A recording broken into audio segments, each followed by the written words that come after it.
लेकिन और यहाँ पर चीन अगर ये भी कोई जानता है ना सर कि अमेरिका का अगर एक वेस्टेड इंटरेस्ट ये भी था, अगर एक ऑब्जेक्टिव ये भी था कि चीन की जो पूरी एनर्जी लाइन है उसको चोक करना हॉर्मुज के रास्ते, सिर्फ ईरान को काबू में लाना या वहां पे रिजीम चेंज करना है, स्टेट ऑफ हॉर्मुज पर कब्जा करना, इतना भर इच्छा नहीं थी अमेरिका की। चीन को भी वो उसकी उभरती अर्थव्यवस्था को भी टारगेट करना चाहता था। मेजर जनरल भाटिया, अब जरा आपसे समझेंगे कि यहां पर जो अमेरिका है, अगर वाकई में वो अपनी पर आ जाता है, क्योंकि आप मिलिट्री माइट अमेरिका की जानते समझते हैं बतौर डिफेंस एक्सपर्ट, कितना वक्त लगेगा अमेरिका को बिना न्यूक्लियर पावर का इस्तेमाल किए हुए अपने मदर ऑफ बम्स और तमाम हथियारों के साथ ईरान को घुटनों पर लाने के लिए, जैसा कि वो आज कह रहे हैं कि लाके रहेंगे?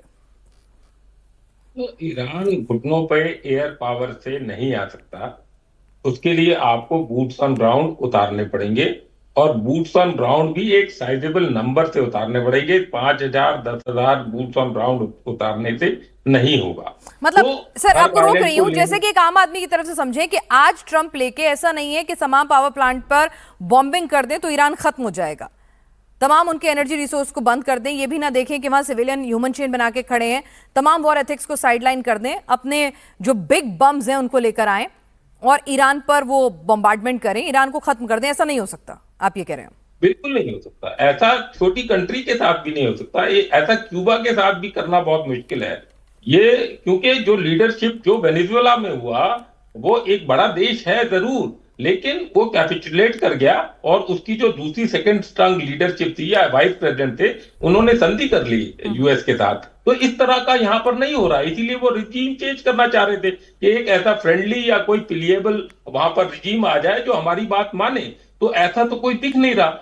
तो इसमें अभी ट्रंप जो है कैच 22 सिचुएशन में फंसे हुए हैं, क्योंकि बूट्स ऑन ग्राउंड उतारने के ये नहीं कि वो तेहरान पे कब्जा कर सकते हैं। कोई तेहरान छोटी सी जगह है, या आप तेहरान पे कब्जा कर लेंगे तो खर्क आइलैंड जो जो 4 किलोमीटर चौड़ा है और 5 किलोमीटर या 6 किलोमीटर लंबा है, उस पर कब्जा किया जा सकता है, पर उस पर भी इंडेफिनेटली नहीं कब्जा किया जा सकता।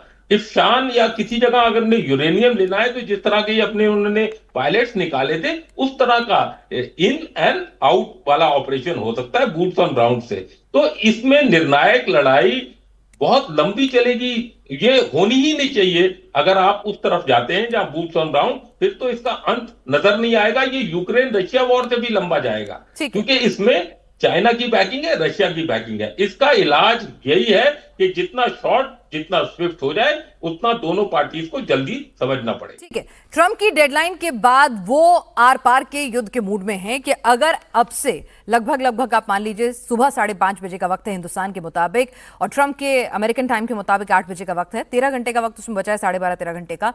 तो अगर तब तक ईरान किसी मीडिएशन टॉक पर नहीं आया तो वो कह रहे हैं कि वो डेडली हमले करेंगे, ईरान को खत्म कर देंगे। लेकिन यहां पर हमारे एक्सपर्ट्स कह रहे हैं कि ऐसा प्रैक्टिकली पॉसिबल नहीं है। लेकिन ईरान खुद कैसे रिटेलिएट करेगा? क्या वो अपने ऊपर हमलों का इंतजार करेगा और उसके बाद जब उसकी ताकत खत्म हो जाएगी तब वो कितना हमला करने में सक्षम रहेगा, या फिर एंटीसिपेशन में वो गल्फ कंट्रीज के जो डिसैलिनेशन प्लांट्स हैं उनको निशाना बनाकर उन्हें चोक करने की कोशिश करेगा? घायूर साहब, जाहिर सी बात है ईरान ने भी कोई स्ट्रेटेजी तैयार की होगी ना। अमेरिका के बम के सामने ईरान की मिसाइलें टिके, ऐसा नहीं है। ये तो प्रैक्टिकलिटी पूरी दुनिया जानती है। ये कहना कि ईरान की सैन्य क्षमताएं खत्म कर दी जाएंगी, इस वक्त ईरान जवाबी कार्रवाई करेगा, इस बात के लिए मैं सिर्फ ही दिन से ये दावे लगातार आते रहे कि हमने ईरान की सेना को तबाह कर दिया, हमने ईरान की नेवी को खत्म कर दिया, हमने ईरान में रिजीम चेंज कर दी। हद यह है कि ट्रंप की तरफ से ये तक के कहा गया कि मुझको ईरान का सुप्रीम लीडर बनने का ऑफर किया गया था, या अगर ईरान में अगली बार किसी सुप्रीम लीडर का चुनाव हो तो हमें भी उसमें इन्वॉल्व किया जाएगा। तो ये बातें करना कि ईरान की सैन्य क्षमताओं को खत्म कर दिया जाएगा, मिलिट्री पावर को खत्म कर दिया जाएगा, ये कहा जाए दीवाने के ख्वाब हैं। ईरान कोई एक छोटा सा मुल्क नहीं है, कोई किसी एक शख्स पर डिपेंड मुल्क नहीं है, या किसी एक सिस्टम के एक दो चेहरे पर डिपेंड मुल्क नहीं है। यहाँ आपने देखा कि बड़े बड़े चेहरे, सुप्रीम लीडर से लेकर आपके नेशनल सिक्योरिटी काउंसिल के प्रमुख तक और बड़े बड़े कमांडर्स मार दिए गए, लेकिन ईरान आज भी पहले से कहीं ज्यादा ताकत के साथ मैदान में डटा हुआ है। और जब जब अमेरिका की तरफ से, ट्रंप की तरफ से यह दावा किया जाता है कि हमने ईरान को घुटने पर ला दिया, उसी वक्त ईरान का पलटवार पूरी दुनिया को यह बता देने के लिए काफी होता है कि ट्रंप के जो दावे हैं वो सिर्फ दावे हैं। ईरान कहीं सिर्फ एक सेंट्रल कमांड में सिमटा हुआ नहीं है, बल्कि खुद कहा जा रहा है, दुश्मन खेमे की तरफ से कहा जा रहा है कि हमें एक ईरान का नहीं बल्कि 31 ईरान का सामना करना पड़ रहा है। ये आलम तब है जब ईरान की तरफ से कहा जा रहा है कि हमने अपनी सैन्य क्षमता का 30% भी अभी तक इस्तेमाल नहीं किया है। तो ईरान क्या है, इसे समझने में ट्रंप ने, उनके साथियों ने और उस पूरे गुट ने बहुत बड़ी भूल की है। बेहतर यह है कि इस भूल को जितनी जल्दी सुधार लिया जाए उतना बेहतर है। ईरान की जो मांगे हैं उन मांगों को तस्लीम करना पड़ेगा, तभी इस संकट से निकला जा सकता है। चलिए, आरजू मुस्कुरा रही थी। आरजू, वाकई में चलिए ठीक है, ईरान से हैं गयूर साहब और अपने मुल्क के लिए उनका ये दमखम, ये जज्बा काबिल तारीफ है। लेकिन प्रैक्टिकलिटी की बात कर लेते हैं थोड़ी सी, क्योंकि हम लोग वॉर में डायरेक्टली इन्वॉल्व नहीं है, किनारे से होकर देख रहे हैं, तो बर्ड आई व्यू हमें ज्यादा दिख सकता है। गयूर साहब कह रहे हैं कि नहीं, ईरान के पास अभी 30% ही उन्होंने अपनी ताकत दिखाई है। भाई, बाकी की 70% कब दिखाओगे? जब पूरा ईरान खत्म हो जाएगा? किस चीज का इंतजार कर रहे हो? आपके सुप्रीम लीडर मारे गए, आपकी टॉप रिजीम मारी गई, आपके आईआरजीसी के तमाम टॉप नॉच लोग मारे गए हैं। एक सेकंड गयूर साहब, जरा आरजू का पॉइंट ऑफ व्यू ले लूं, फिर आपके पास लौटूंगी।